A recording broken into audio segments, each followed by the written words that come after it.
Hello friends, మనం శ్రీదేవి భాగవతము ప్రథమ స్కందంలో భాగంగా శ్రీ మహావిష్ణువు యొక్క హయగ్రీవ అవతారం గురించి తెలుసుకుందాం. సౌనకాది మహామునులు సూత మహర్షిని ఈ విధంగా అడిగారు. విష్ణువు తల తెగడం ఎలా జరిగింది?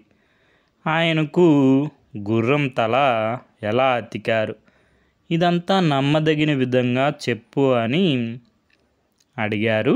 దానికి సూత మహర్షిని ఈ విధంగా సమాధానం చెప్తున్నారు. పూర్వం విష్ణువు రాక్షసులతో 10,000 సంవత్సరాలు యుద్ధం చేసి అలిసిపోయి ఎక్కుపెట్టి ఉన్న వింటి మొన మీద గడ్డం మానించి నిద్రపోసాగాడు. ఆ సమయంలో దేవతలు యజ్ఞం తలపెట్టి విష్ణువు కోసం వెతుక్కుంటూ వచ్చి అతను నిద్రలో ఉండడం చూసి ఏం చేయాలో తోచని స్థితిలో పడ్డారు. అప్పుడు శివుడు బ్రహ్మతో, నువ్వు ఒక పురుగును తయారు చేసి దాని చేత విష్ణువు వింటి నారిని కొరికింపజేయి. నారి తెగగానే వింటి మొన పైకి లేస్తుంది. వెంటనే విష్ణువు నిద్రలేస్తాడు, యజ్ఞం సాగుతుంది అన్నాడు. బ్రహ్మ పురుగును సృష్టించి విష్ణువు వింటినారిని కొరకమన్నాడు. దానికి ఆ పురుగు, మహాత్మా, ఎలా చేసేది ఈ పని? మహాపాపం కదా. తల్లి పిల్లలను విడదీయడం, భార్యాభర్తలకు ఎడబాటు చేయడం, నిద్రాభంగం కలిగించడము, బ్రహ్మహత్య లాంటి మహాపాపాలు. ఈ పని నన్ను చేయమన్నారా అని అడిగింది. నువ్వేమీ విచారించకు. యజ్ఞంలో అగ్నికి ఆహుతి చేయని పదార్థమంతా నీకిస్తామని బ్రహ్మ పురుగుతో అన్నాడు. పురుగు సంతోషించి వింటినారిని కొరికింది. అప్పుడు పెద్ద ధ్వని పుట్టింది. భూమి అదిరింది. వింటి కొన చప్పున పైకి తన్నడంలో విష్ణువు తల కాస్త ఎగిరిపోయింది. అది చూసి దేవతలు దిమ్మరపోయి ఏం చేయాలో తెలియక, నువ్వే సర్వేశ్వరుడి కదా, అన్ని లోకాలని భరించేవాడివి కదా, నీ గతి ఇలా అయ్యిందేమిటి? ఏ రాక్షసులు చేయలేని ఈ పని నీకెవరు చేశారు? నువ్వు మాయకు కూడా అతీతుడివే. మాయ నిన్ను ఇలా చేసి ఉండడం సాధ్యమా అని విలపించారు. దేవగురువైన బృహస్పతి వారితో, ఏడుస్తూ కూర్చుంటే ఏమవుతుంది? జరిగిన దానికి ఉపాయం ఏదన్నా చూడండి అన్నాడు. దేవతలంతా చూస్తుండగానే విష్ణువు తల తెగి ఎగిరిపోయింది కదా, మన ప్రయత్నం వల్ల ఏమవుతుంది? దైవబలం వల్లనే ఏమైనా జరగాలి అన్నాడు ఇంద్రుడు. అప్పుడు బ్రహ్మ, దేనికైనా జగదీశ్వరి అనుగ్రహం కావాలి. ఆవిడే సృష్టి స్థితి లయకారకురాలు. అందుచేత మీరంతా ఆ ఆదిశక్తిని ప్రార్థించండి అన్నాడు దేవతలతో. దేవతలు ఆదిశక్తిని ఈ విధంగా ప్రార్థిస్తున్నారు. జగజ్జనని, ముజ్జగాలను రక్షించే చల్లని చూపుల తల్లి, సరోజవదన, ప్రకృతి రూపిణి, శుభంకరి, సర్వభూతాలకు ఆధారమైన మూల ప్రకృతివి, సర్వప్రాణులకు నీవే ప్రాణం, బుద్ధి శరీరము నీవే. నీవే గాయత్రివి. నీ రూపమును పద్మాభవాదులు కూడా వర్ణింపలేరు. సృష్టించాలనే సంకల్పంతో ముందుగా బ్రహ్మాదులను సృష్టించి వారి చేత అన్ని పనులు చేయిస్తూ నీవు తటస్థంగా ఉంటావు. అంతేకాని నీకు సంసార సంబంధమెక్కడి జగన్మాత. నీ పేర్లను లెక్కించడము గాని నీ రూపాన్ని వర్ణించడానికి గాని ఎవరికి సఖ్యం. నీ చరిత్ర ఇలాంటిది అని చెప్పేవాడెవడన్నా ఉన్నాడా? కాలువ నీరు దాటడానికే భయపడేవాడు సముద్రాన్ని దాటగలడా? సమస్త దేవ సమూహముల్లో ఏ ఒక్కడును నీ వైభవాన్ని ఎరగలేడు.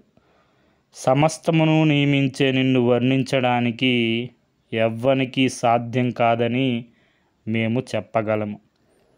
ఏ కోరిక లేక సమస్తమును సృష్టిస్తూ ఉండే నీ చరిత్రం విచిత్రం. ఒకప్పుడు దాని తత్వం నీకే తెలియదేమో. మా వంటి జడబుద్ధులకేమి తెలుస్తుంది? అమ్మ, విష్ణువునికి ఈ దుర్దశ కలగడంకు ఏమి కారణమో? కాపాడడంలో కరుణ లేక ఊరుకున్నావా, లేక నీ పట్ల అవిహీనంగా ప్రవర్తించాడా? కాక పూర్వజన్మ కృత పాపకర్మ ఫలమా? లేక ఏపాటి శక్తి సామర్థ్యాలు కలవాడో అని పరీక్ష చేసావా? ఈ దేవతలు దుస్సంకల్పంతో చేసిన పాపాలకు ఫలం ఈయన నెత్తిన పడిందా, లేక ఇతని గర్వానికి ప్రాయశ్చిత్తమా?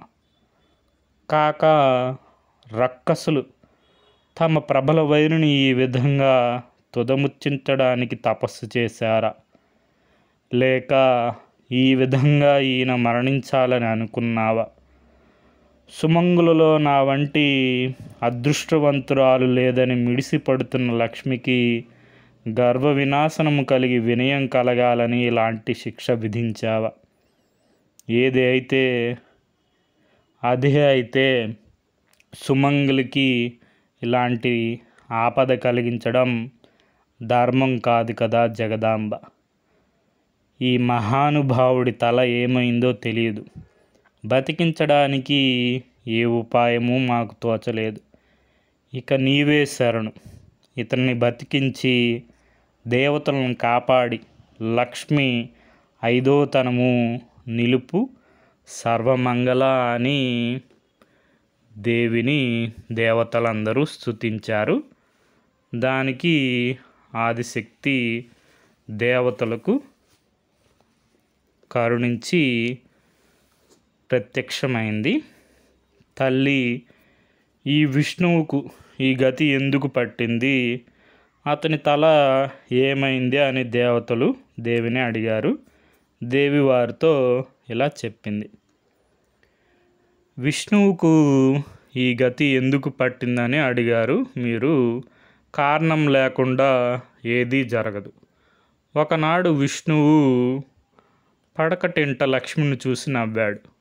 అది చూసి లక్ష్మి కంగారు పడింది. విష్ణువు తన ముఖం చూసి ఎందుకు నవ్వాడు? తన ముఖం అంతా అనాకారిగా ఉన్నదా? తనకన్నా అందగత్తెను ఎవత్తైనా చూసి మోహించాడా?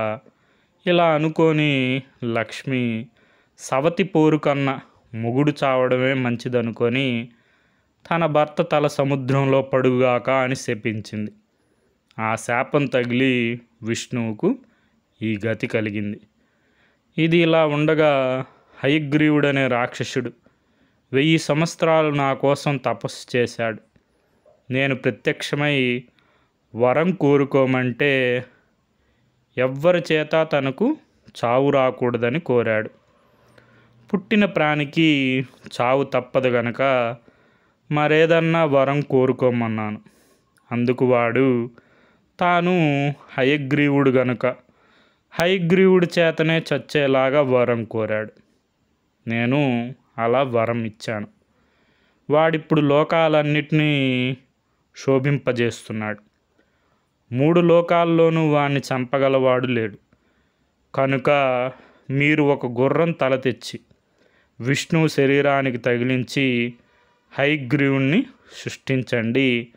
అలా చేస్తే ఈ విష్ణు హయగ్రీవుడు ఆ రాక్షస హయగ్రీవుణ్ణి చంపేస్తాడు.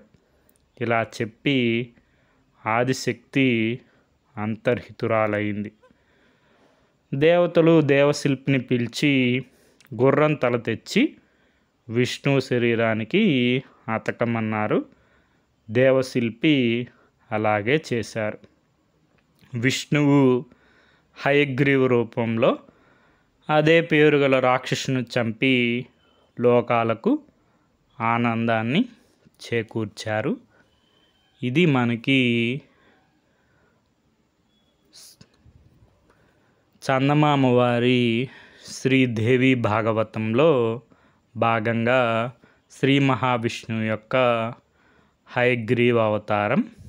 మూలం చందమామ 1978 అక్టోబర్ సంచిక.